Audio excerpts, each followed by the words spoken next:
AI versus human for 100 days. Who would win? For the next 100 days, imagine this. AI and a human are given the exact same tasks. Day 1. AI starts strong. Writing code in seconds, analyzing millions of data points, and working 24/7 without breaks. But humans don't give up. We think differently, we create ideas, and we adapt when things go wrong.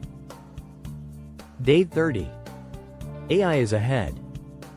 It's faster, more efficient, and already completing tasks that would take humans days. Day 60. Humans start catching up. They learn how to use AI, improve their workflow, and combine creativity with automation. Day 100. Everything changes. The human is no longer working alone. They are working with AI, making them faster, smarter, and more powerful than before. The winner is not AI. And not humans alone. The real winner is humans using AI. Because in the next 100 days, if you don't use AI, someone else will. And they'll replace you. Follow and subscribe to Next Gen Innovation for more AI, cloud and cybersecurity content.